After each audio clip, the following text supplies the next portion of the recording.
When I married Jerry, I was fortunate to inherit some real estate from my grandparents. They advised me to keep it confidential, even from Jerry, as a means of ensuring long-term security. While I trusted their wisdom, I didn't anticipate needing it until Jerry's behavior started crossing boundaries. For example, he often tried to re-gift items I'd bought from my family to his, using them to impress his parents. When I questioned him about it, his defensive reactions left me uneasy. Then, a recent incident left me deeply unsettled. I discovered $22,000 had been withdrawn from a joint account meant for household expenses, an account we both contributed to. I couldn't recall making any large withdrawals, and soon it became clear Jerry had taken the money. When I confronted him, he admitted he'd lent it to his mother, Kayla. Without informing me, he shrugged it off as a minor detail, claiming she needed help. The revelation struck me hard. Not only was this a substantial sum, but Jerry's disregard for transparency over such decisions made me question our relationship. I understood helping family in tough times, but taking shared funds without consulting me felt like a breach of trust. He brushed off my concerns, irritated, and said he'd let me know next time. Then he quickly excused himself, leaving me feeling that our early marriage's mutual respect had eroded. A few days later, I delivered a package to my in-laws' home that had been sent to our address by mistake. My mother-in-law, Amy, invited me in for tea, and though I planned to leave quickly, I accepted. While there, I noticed expensive cosmetics, designer clothing, and various luxurious health items around the house. Amy mentioned they were all gifts from Jerry, and my heart sank. This is where our $22,000 had gone. The idea that need had justified such lavish spending angered me, raising deeper concerns about our marriage's foundation. When I tried to process this, my mother-in-law turned defensive. "Jerry is such a wonderful, generous son, always taking care of me," she said, almost confrontationally. "But are you treating him well? I hear you're upset over some money he used for my sake." I realized then that Jerry had portrayed himself as a victim to his family, making me seem unreasonable for questioning his decision. It wasn't just about the money anymore, it was about respect, understanding, and honesty, all of which seemed lacking. I left their house with a heavy heart, feeling more certain than ever that our marriage might be beyond repair. In considering a future without Jerry, I thought about moving back to my parents' house, a two-story home built over 30 years ago. It once housed our family of 5 comfortably, but with my parents now aging, its layout and stairs had become impractical. Though there were a few adjustments like handrails, a single-story home would be much safer for them. With the passive income I'd set aside, I could rebuild their home to be more accessible and suitable for them in their later years. This vision of stability and security offered a glimpse of peace amidst the turmoil. Filled with a mix of resolve and relief, I called my parents to share my plans for a divorce and the idea of rebuilding their home. Surprisingly, they weren't shocked. Their calm acceptance confirmed what I'd been feeling. They, too, understood the need for a new chapter. When I mentioned the house project, their joy was immediate, and over the phone, I could sense their genuine gratitude. "We're so grateful you want to rebuild it for us. Thank you," they said, adding that even if they couldn't stay there forever, it would become my home someday since I was funding it. Encouraged, I replied, "I'll take it step by step, one day at a time. Just don't push yourself too hard," they reminded me, their words lifting my spirits.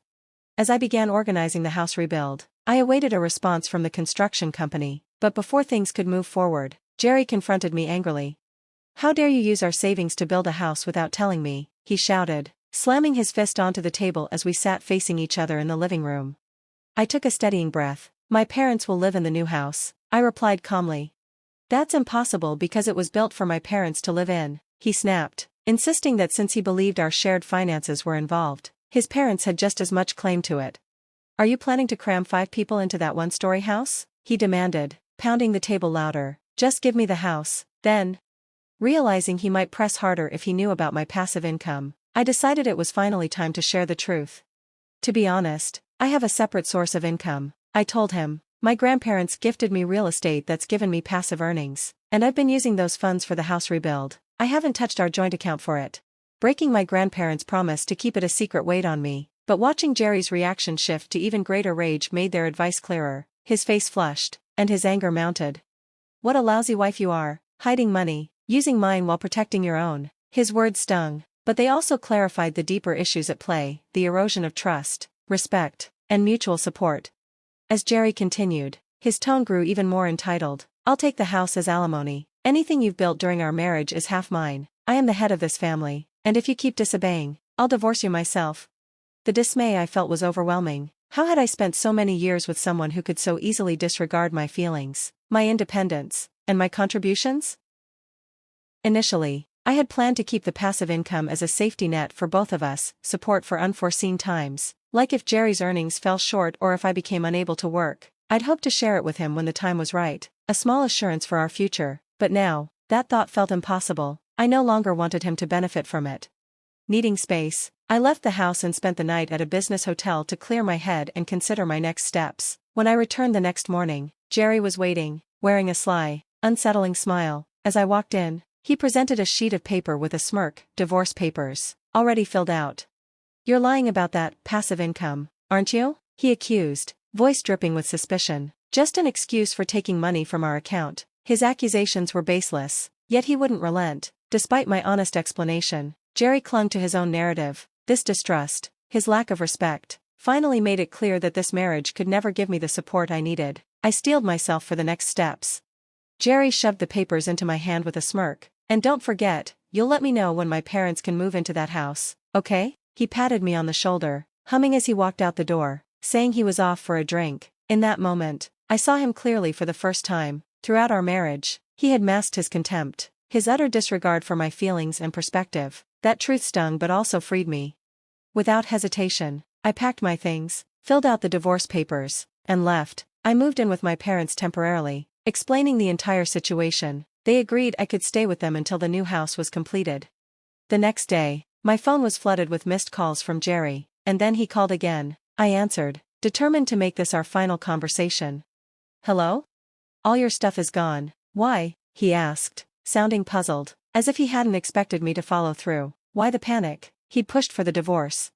"This is normal, we're divorcing, Jerry, I won't be coming back. Feel free to do whatever you want with the space," I replied, calmly asserting my decision. A pause followed, and I imagined he'd just realized that I had an income beyond his reach. Then, his voice shifted to an oddly sweet tone I'd never heard before. "Hey, can you let my parents live in the new house? I don't care if I have to stay with yours, please."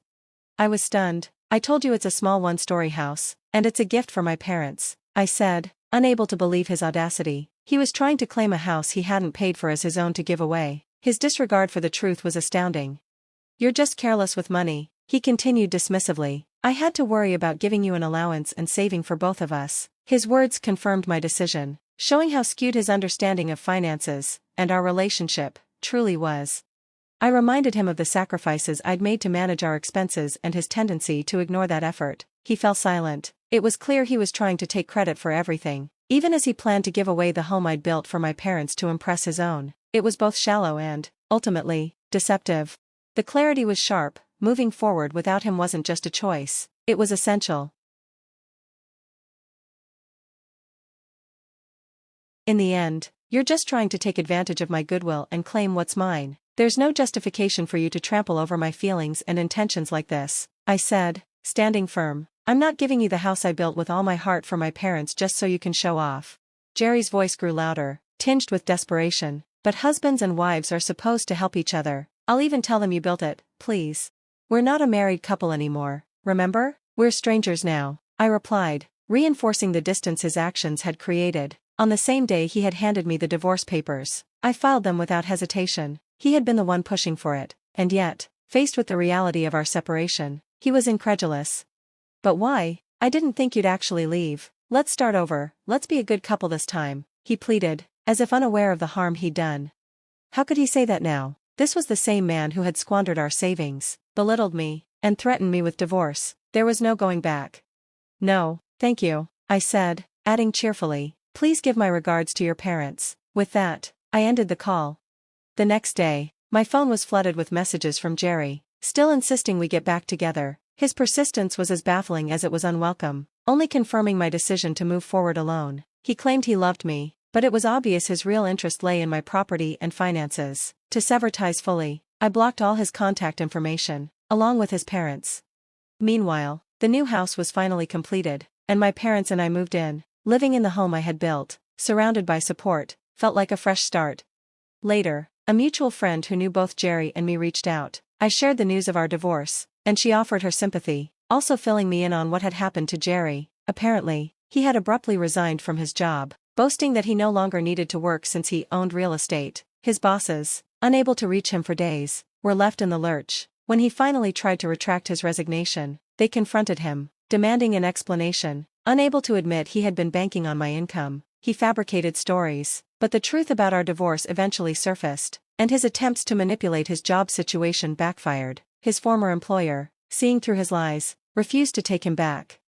Now, Jerry, who had once scoffed at my passive income, was in a precarious position. He moved in with his parents, who were clearly frustrated with him. Jobless and marked by the way he'd left his last job, he was left to face the consequences of his own choices.